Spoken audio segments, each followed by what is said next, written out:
Iya, baik saudara, kita akan melanjutkan pembacaan firman Tuhan. Kita kemarin sudah melihat bagaimana Yosia ketika dia mendapat laporan bahwa kitab Taurat ditemukan, dia membaca, dia kumpulin semua rakyat, semua tua-tua, lalu dia bikin sebuah perjanjian baru di hadapan Tuhan bahwa mereka akan mengikuti Tuhan sungguh-sungguh dan akan meninggalkan segala dosa kejahatan nenek moyang yang pernah dilakukan. Bahkan Hizkia dia merendahkan diri di kaki Tuhan. Dia minta kepada Tuhan agar Tuhan boleh mengampuni dan meluputkan bangsanya dari segala murka Tuhan. Dia memanggil semua tua-tua yang ada di Yerusalem dan Yehuda, kemudian dia memanggil semua orang tua, orang muda, besar, kecil, miskin, kaya, untuk semua ayo kita bikin perjanjian di hadapan Tuhan agar kita hidup menurut peraturan-peraturan Tuhan. Bahkan bukan hanya itu saja, Yosia juga dia merobohkan semua tembok-tembok, semua kuil-kuil, semua berhala-berhala yang dibangun oleh raja-raja yang sebelumnya. Dia melakukan semuanya itu, dia hancurkan semuanya itu.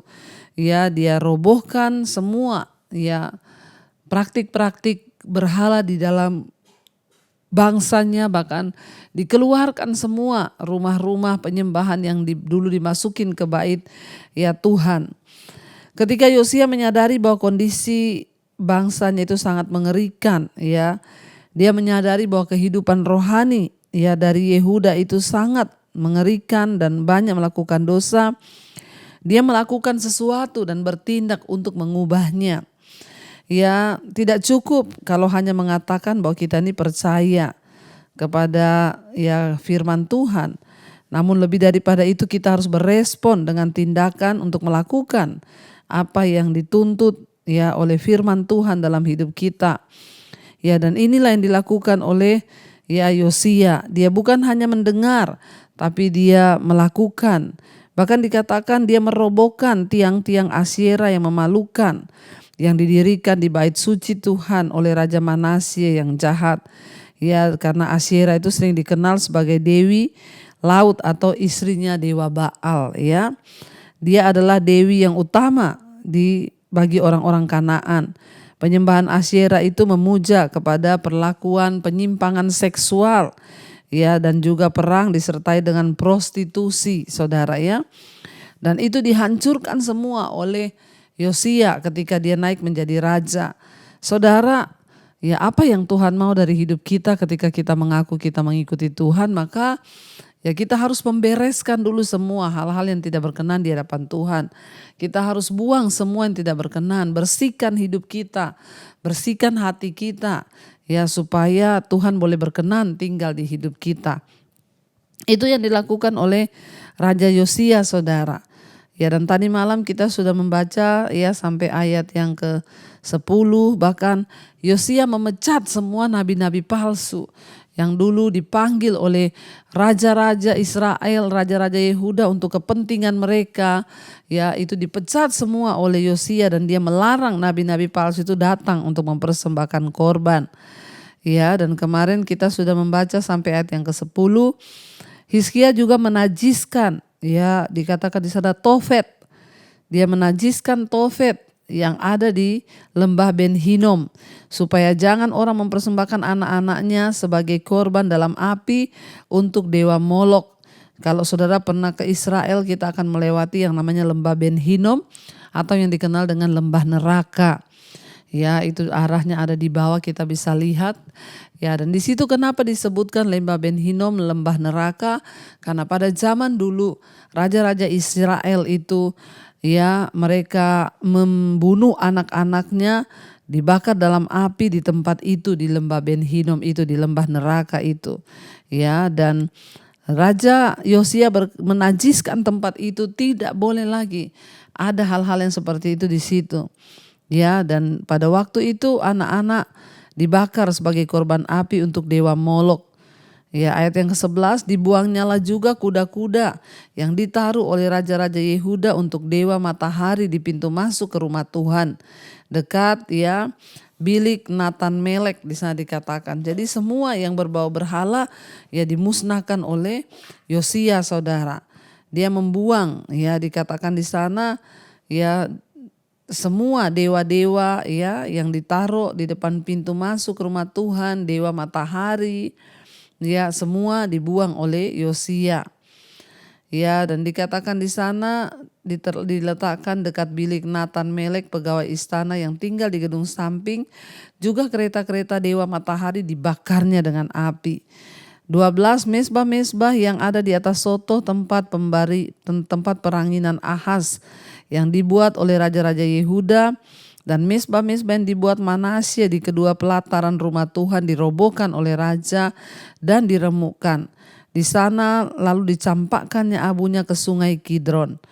13 bukit-bukit pengorbanan yang ada di sebelah timur Yerusalem, ya di sebelah selatan bukit kebusukan, dan yang didirikan oleh Salomo raja Israel untuk Asitoret dewa kekejian sembahan orang Sidon, dan untuk Kamos dewa kejijikan sembahan Moab, dan untuk Milkom dewa kekejian sembahan orang Amon, dinajiskan oleh raja. Ia memecahkan tugu-tugu berhala dan menebang tiang-tiang berhala, lalu ditimbunnya tempat-tempat itu penuh dengan tulang-tulang manusia. Kita lihat, saudara, ya memang untuk melakukan hal ini tidaklah mudah. Kenapa? Karena itu berarti Yosia harus berhadapan dengan rakyat yang mereka sudah terbiasa melakukan hal itu selama ini. Mereka sudah terbiasa mempersembahkan korban di lembah Hino, membakar anak laki-laki. Mereka sudah terbiasa beribadah kepada ya Dewi Asyera, kepada dewa Molok, dewa Baal. Ya, dan untuk melakukan itu, menghancurkan semuanya itu diperlukan keberanian ya dari seorang raja, karena dia pasti akan berhadapan dengan rakyat yang akan menganggap itu adalah ya satu hal yang sangat jahat, menghancurkan penyembahan-penyembahan mereka. Tetapi Yosia berdiri atas kebenaran firman Tuhan. Apa yang dituliskan dalam hukum Taurat dibaca olehnya, dikatakan jangan ada padamu Allah lain yang kamu sembah. Ya, dan itu tidak mudah memang, tapi ya dia melaksanakannya dengan ya sebuah keperkasaan yang dari Tuhan, dan dipecahkannya semua tugu-tugu berhala. Bukit Zaitun di sini disebut dengan bukit kebusukan ya, karena telah menjadi tempat favorit untuk membangun kuil-kuil kafir. Salomo membangun sebuah kuil kafir, dan raja-raja lainnya membangun tempat-tempat penyembahan berhala di sana juga. Ya, jadi kita ingat saudara, Salomo dulu akibat dia menikahi ya istri-istri kafirnya, sampai akhirnya dia harus membangun rumah penyembahan bagi istri-istrinya, kuil-kuil penyembahan, dan itulah yang menyakiti hati Tuhan. Sehingga Salomo ya turun dari tahtanya karena dia melakukan yang jahat pada akhir hidupnya. Ya, dia mempersembahkan bahkan membangun kuil bagi istri-istri kafirnya itu, dan Tuhan ya tidak berkenan. Dan semua raja-raja akhirnya membangun tempat penyembahan di Bukit Zaitun yang disebut oleh Yosia bukit kebusukan itu. Ya, mereka juga semua membangun tempat penyembahan berhala di sana. Tetapi raja-raja yang takut akan Tuhan seperti Hizkia dan Yosia, mereka menghancurkan pusat-pusat pemujaan kafir ini. Dan pada zaman Perjanjian Baru, Yesus sering duduk di Bukit Zaitun dan mengajar murid-muridnya mengenai melayani, ya bagaimana harus melayani Allah saja. Jadi Bukit Zaitun dulu disebut sebagai bukit kebusukan karena di situ banyak dibangun tempat-tempat penyembahan ya bagi dewi-dewi dan dewa-dewa ya, raja-raja Yehuda yang sebelumnya, saudara. Ya, dan puji Tuhan bangsa Israel itu dikasih oleh Tuhan, mereka berdosa, Tuhan ampuni, diangkat lagi raja yang takut Tuhan, mereka berdosa lagi, seterusnya.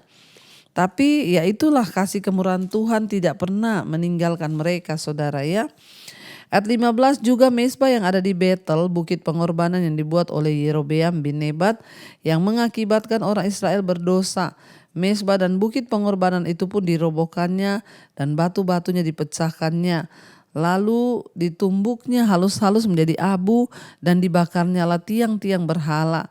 Dan ketika Yosia berpaling, Dilihatnyalah kuburan-kuburan yang ada di gunung di sana, lalu menyuruh orang mengambil tulang-tulang dari kuburan-kuburan itu, membakarnya di atas mezbah dan menajiskannya sesuai dengan firman Tuhan yang telah diserukan oleh abdi Allah yang telah menyerukan hal-hal ini. Ya, ia berkata, apakah tanda keramat yang kulihat ini? Lalu orang-orang di kota itu menjawab dia, itulah kuburan abdi Allah yang sudah datang dari Yehuda dan yang telah menyerukan segala hal yang telah kulakukan terhadap mezbah Betel ini yang kau lakukan. Lalu katanya, biarkanlah itu, janganlah ada orang yang menjamah tulang-tulangnya. Jadi mereka tidak mengganggu tulang-tulangnya dan tulang-tulang nabi yang ada yang telah datang dari Samaria itu. Juga segala kuil di bukit-bukit pengorbanan yang di kota-kota Samaria yang dibuat oleh raja-raja Israel untuk menimbulkan sakit hati Tuhan, itu dijauhkan oleh Yosia, dan dalam hal ini ia bertindak tepat seperti tindakannya di Betel. Ia menyembelih di atas mezbah itu semua imam bukit-bukit pengorbanan yang ada di sana dan dibakarnya tulang-tulang manusia di atasnya, lalu pulanglah ia ke Yerusalem. Bayangkan saudara, ya sampai ya Hizkia itu harus melakukan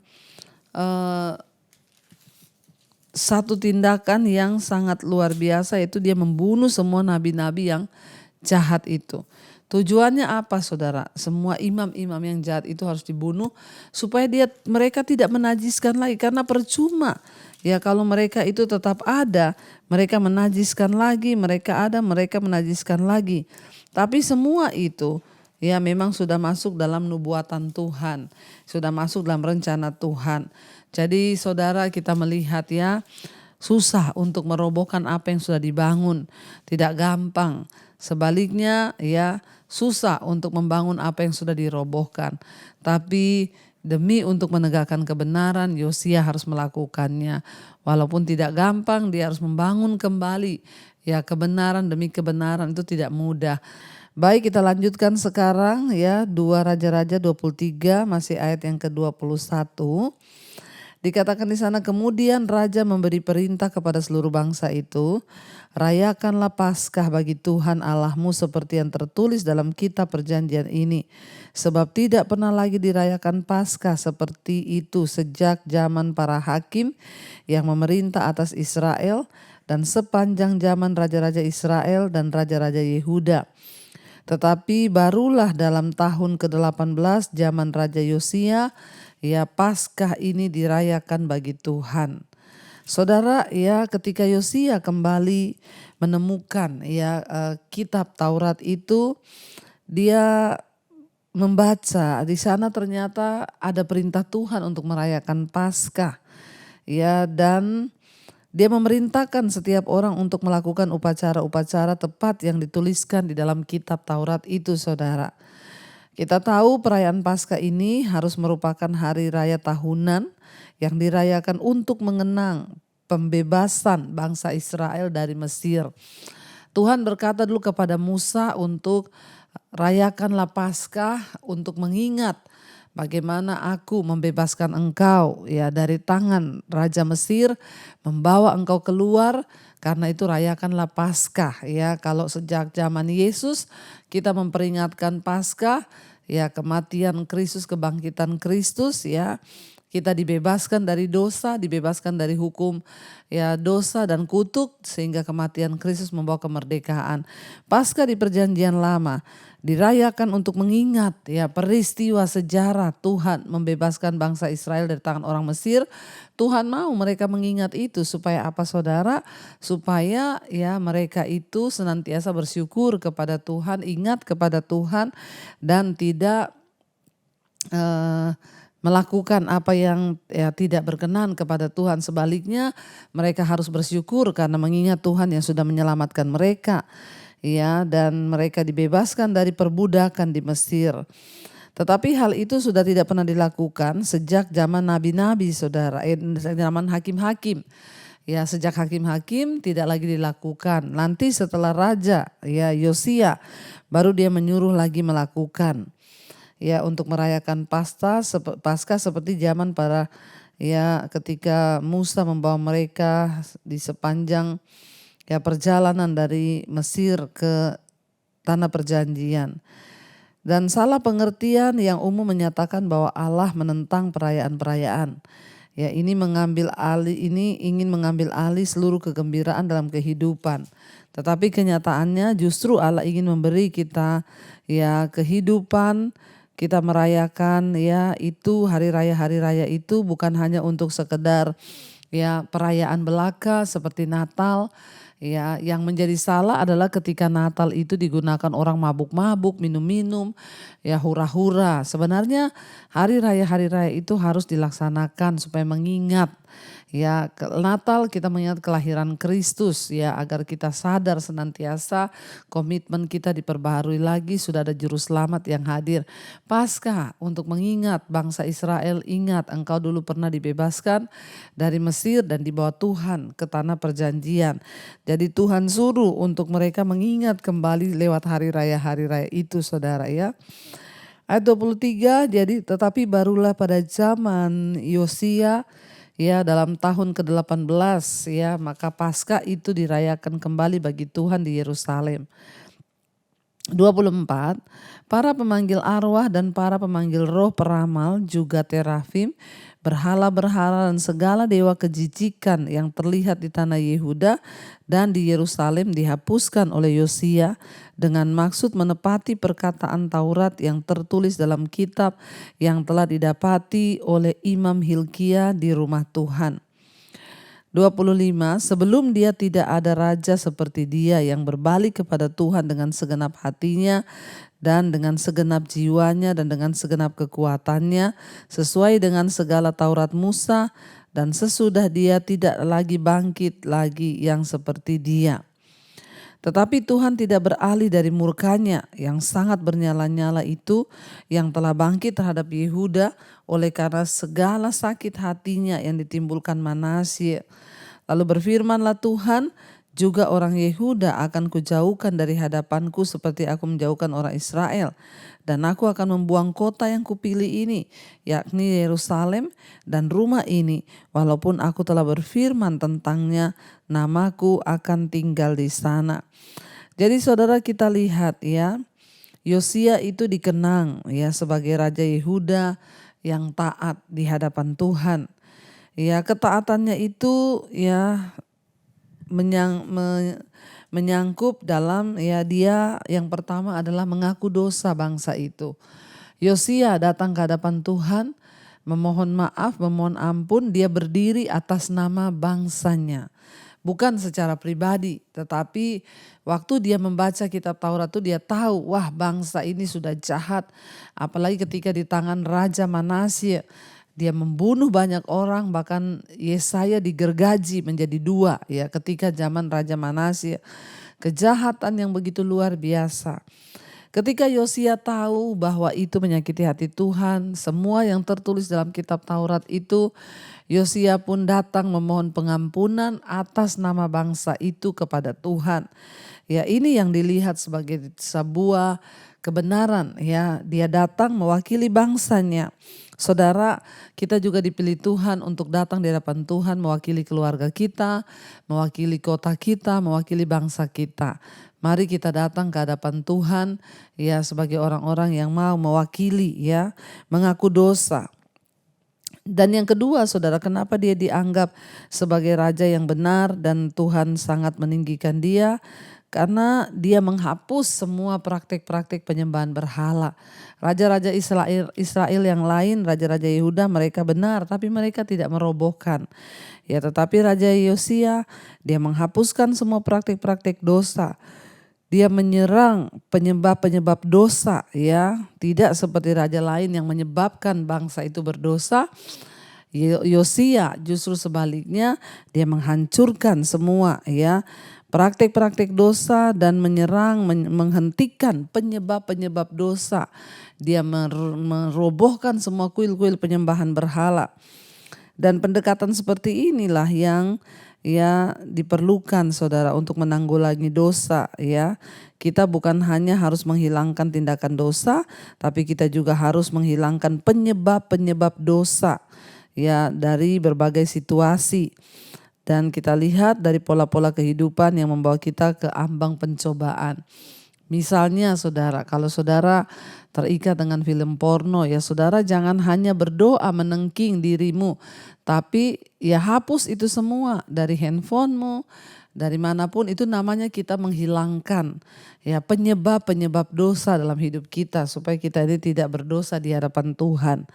Ya, dan dikatakan di sana ya bahkan dia datang ke hadapan Tuhan. Ya, dan kita tahu bahwa Yosia dan Hizkia dipuji karena mereka menghormati Allah. Hizkia konon adalah orang yang paling mempercayai Tuhan lewat iman, sedangkan Yosia adalah orang yang paling mengikuti hukum Tuhan dan dalam ketaatan. Ya, mari kita meneladani saudara dua raja ini yang tercatat di Alkitab sebagai orang-orang yang luar biasa, yang membawa perubahan demi perubahan, ya. Ayat yang ke-25 tadi saya dikatakan, ya, walaupun Yosia menjadi orang yang mencintai Tuhan dengan segenap hati, segenap jiwa, segenap kekuatannya, tetapi murka Tuhan tetap ada atas bangsa itu. Mungkin karena rakyatnya tetap tidak bertobat. Hanya Yosia yang menyerukan, tapi mungkin sikap hati bangsa itu tidak bertobat. Makanya dikatakan tetapi Tuhan tidak beralih dari murkanya yang sangat bernyala-nyala itu, dan telah bangkit terhadap Yehuda oleh karena segala sakit hatinya, ya bahkan sejak zaman Raja Manasye.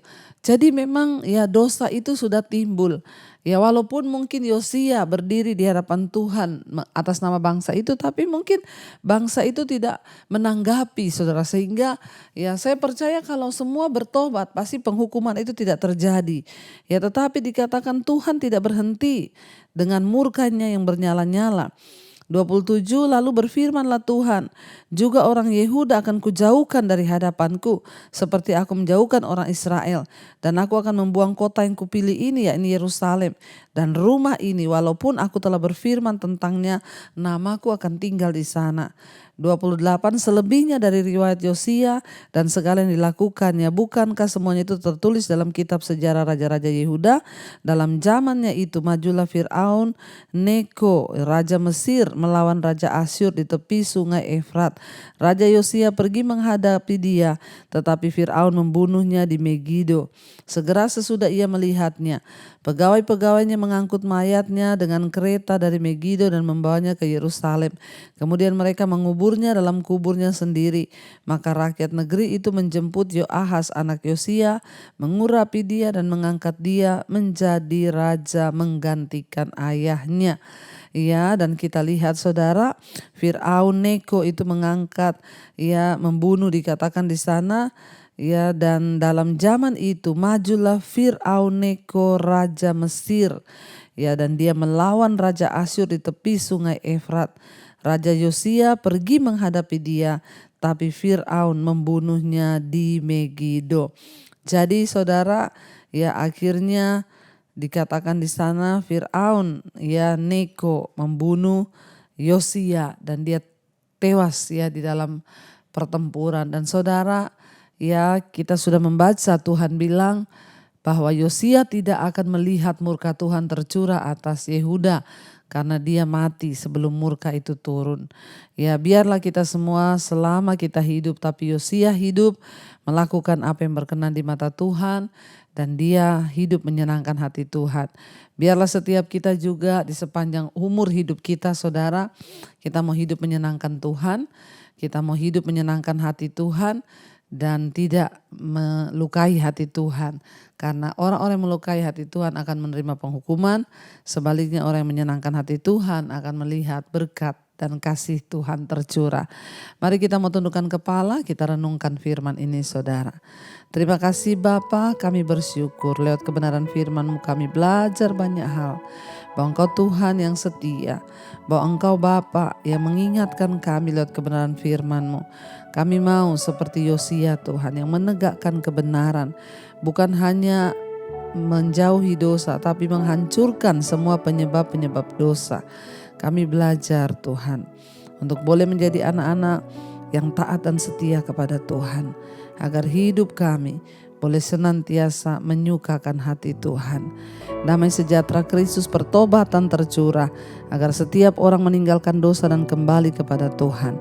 Terima kasih Bapa, kami mengucap syukur buat roh, jiwa dan tubuh kami bawa ke dalam tangan Tuhan. Mari saudara angkat hati dan tanganmu, terimalah kiranya berkat rahmat anugerah dari Allah Bapa, cinta kasih Tuhan Yesus Kristus, penyertaan Allah Roh Kudus turun atas hidup kita semua mulai hari ini bahkan sampai kali yang kedua. Tuhan Yesus datang kembali menjemput kita, nama kita tercatat dalam kitab kehidupan. Dalam nama Tuhan Yesus yang percaya diberkati Tuhan, katakan bersama, amin, amin, amin. Tuhan Yesus memberkati saudara, shalom dan Immanuel.